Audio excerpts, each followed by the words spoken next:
Megan was excited to move into her new house, a beautiful old colonial that she had managed to buy at an unbelievably low price. The previous owners had left in a hurry, but she didn't care. The house was perfect for her. It had character, history, and an antique charm that she loved. One of the most striking features of the house was a large, ornate mirror in the hallway. It was an old, full-length mirror, framed in dark wood with intricate carvings.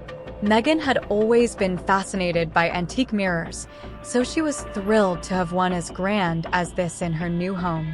From the first night, however, strange things began to happen. It started small. She would catch glimpses of movement in the mirror from the corner of her eye, but when she turned to look directly, there was nothing there. Just her own reflection, staring back at her. She dismissed it as her imagination, a trick of the light, or simply her mind playing games. But as the days passed, the occurrences became more frequent and harder to ignore. Sometimes, the reflection in the mirror didn't quite match reality. She would notice subtle differences. Her reflection would be slightly delayed. Her expression wouldn't match how she was feeling, or she would be wearing clothes in the reflection that she hadn't put on that day. One evening, after a long day at work, Megan stood in front of the mirror, trying to convince herself that she was just tired. As she stared at her reflection, it smiled back at her. But Megan wasn't smiling. Her heart skipped a beat, and she stepped back, trying to rationalize what she had just seen.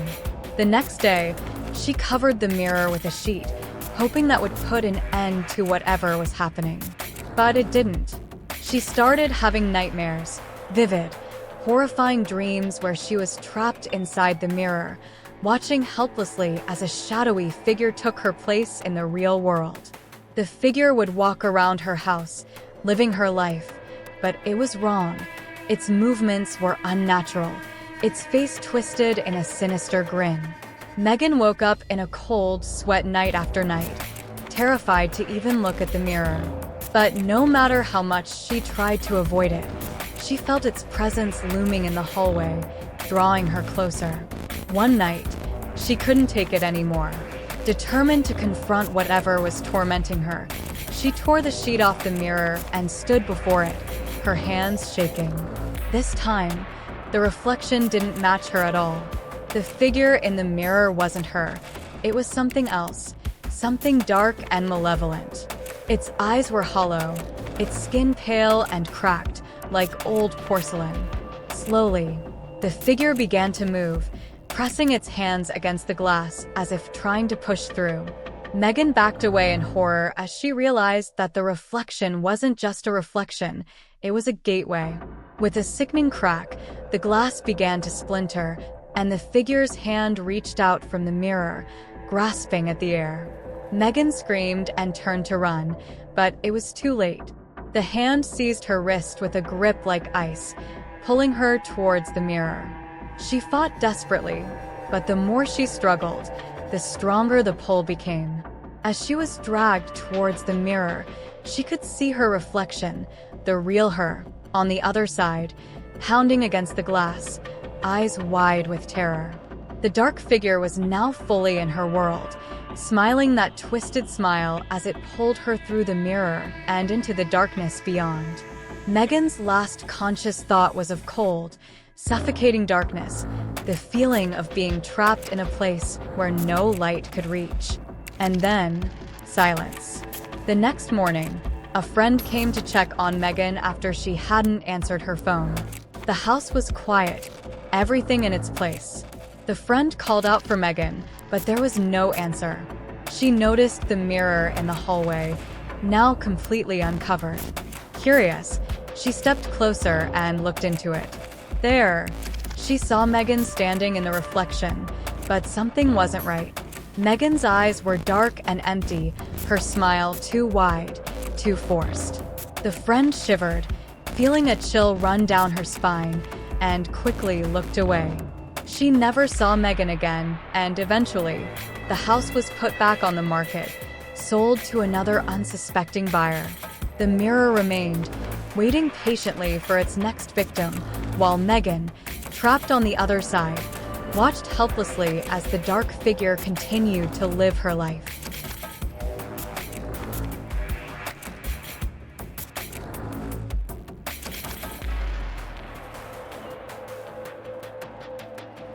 When Lisa moved into her new apartment in the city, she was thrilled to finally have a place of her own. It was a small but cozy one-bedroom on the top floor of an old building. The rent was affordable and the neighborhood was quiet, perfect for someone trying to start fresh. The first few weeks were uneventful. Lisa enjoyed the peace and quiet, often reading late into the night. But soon, the late-night phone calls began. At exactly midnight, her phone would ring. Every night. At first, she thought it was a wrong number or a prank. But when she answered, there was never anyone on the other end, just silence. This went on for several nights, and it started to get under her skin. She asked her landlord if the previous tenant had mentioned anything about the phone line being faulty, but the landlord simply shrugged and said no one had complained before. One night, determined to put an end to the calls, Lisa decided not to answer. She sat in her living room, watching the clock. As it struck midnight, the phone rang. She stared at it, her nerves on edge, but she didn't pick up. After 5 rings, it stopped. But just as she began to relax, the ringing started again. This time, it sounded different, more urgent, more insistent. It rang and rang, filling the apartment with its shrill, relentless noise. Finally, unable to bear it any longer, Lisa snatched up the phone and shouted, "Who is this?" There was a brief pause, and then a voice, a low, raspy whisper, spoke. "Why did you let me die?" Lisa's heart froze. She tried to respond, but her throat was dry and no sound came out. The voice continued, each word dripping with pain and accusation. "You were supposed to help me." Terrified, Lisa hung up and immediately unplugged the phone. She spent the rest of the night wide awake, the voice echoing in her mind. By morning, she convinced herself that it was some sick joke, though deep down, she wasn't sure she believed that. The following night, she didn't bother plugging the phone back in. She thought that would be the end of it. But at midnight, her cell phone started ringing, an unknown number. Her hands trembled as she stared at the screen. She didn't want to answer, but the ringing wouldn't stop. She picked up, and there it was again, that same raspy voice, closer this time, almost as if it were right behind her. "You can't ignore me, Lisa." Lisa dropped the phone, her body shaking with fear. She couldn't understand how this was happening. The voice seemed to know her, to know everything about her. In desperation, she did some digging. She learned that several years ago, a woman named Rachel had lived in her apartment. Rachel had suffered from severe depression and had called for help one night, reaching out to friends and family, but no one answered. She was found dead the next morning, an empty bottle of pills by her side. Lisa was horrified. She realized that Rachel had been trying to reach out, even after death, desperate for someone to acknowledge her pain. The phone calls, the voice, Rachel was haunting her, believing that Lisa could somehow help her find peace. Determined to put an end to this, Lisa decided to answer the call that night, to try to communicate with the spirit. At midnight, the phone rang. Lisa, shaking, answered and whispered, "I'm here. I'm listening." The voice was different this time, calmer, softer. "You didn't let me die, but you're here now. Thank you." The line went dead. The calls stopped after that, but Lisa never felt alone in the apartment again. Sometimes, late at night, she would hear faint whispers or the sound of someone sobbing. It was as if Rachel was still there, still waiting for someone to finally hear her cry for help. No one else heard the calls or the voice. It was only Lisa, forever bound to that haunted line, knowing that Rachel's spirit was still trapped in that small, dark apartment, searching for peace that might never come.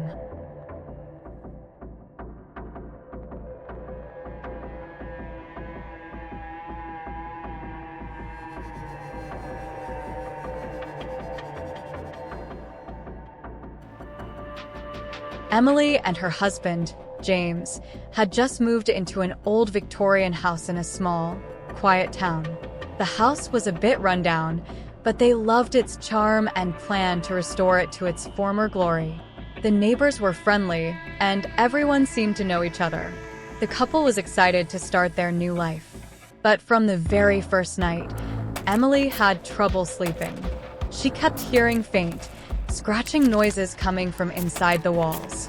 James assured her it was probably just mice, common in old houses like theirs, and promised to set traps. But even after setting traps, the noises continued. The sounds grew louder each night, more frantic, almost like something was desperately trying to get out. Emily couldn't shake the feeling that it was more than just mice. The noises seemed to follow her through the house, growing closer, more intense. One night, as she lay in bed staring at the ceiling, she heard a whisper, a voice so faint it was almost imperceptible, but she was certain she wasn't imagining it. "Emily," it said, sending chills down her spine. She sat up abruptly, but the room was empty. James was fast asleep beside her. She tried to tell him about the voice the next morning, but he brushed it off as a bad dream. Determined to prove she wasn't losing her mind, Emily decided to investigate. She started knocking on the walls, listening closely for any hollow spots. In the hallway, near the staircase, she found it, a section of the wall that sounded different from the rest. With a crowbar, she pried open a small part of the wall. The drywall crumbled easily, revealing an old, dusty crawl space. The stench that wafted out was overwhelming, decay and mold. But what caught her eye was something far worse, a small, rotting hand protruding from the darkness. Terrified, Emily ran to call the police. They arrived quickly and began tearing down the wall. What they uncovered made their blood run cold. Hidden within the walls was the skeletal remains of a young girl, no older than 10. The police told Emily and James that the body had likely been there for decades. But the horror didn't end there. After the remains were removed, the house grew colder. The once faint whispers became clearer, louder. They called Emily's name constantly, day and night. Objects began moving on their own. Lights flickered, and the once cozy house felt oppressive, filled with a malevolent presence. Desperate, Emily did some research and discovered that the house had once belonged to a family with a young daughter who had mysteriously disappeared in the 1940s. The father, driven mad with grief, had claimed that something in the walls had taken her. No one believed him, and he was eventually committed to an asylum where he died, raving about the watcher in the walls. Emily became convinced that whatever had taken the girl was still in the house. She tried to leave, but the entity wouldn't let her. Every time she packed her bags, something would happen. A door would slam shut, her belongings would be scattered, or she would find herself inexplicably standing back inside the house, having no memory of how she got there. The final straw came one night when James returned home to find Emily standing in the hallway, her face blank, her eyes hollow. In her hand, she held the same crowbar she had used to open the wall. She was covered in blood, but it wasn't hers. James backed away in horror as Emily slowly raised her head and smiled, a twisted, inhuman grin. "Emily's not here anymore," she whispered, her voice distorted, not her own. James ran out of the house and never looked back. The police found no trace of Emily, only a blood-soaked hallway and the same old Victorian house that now stood empty once again, waiting. And the scratching? It never stopped.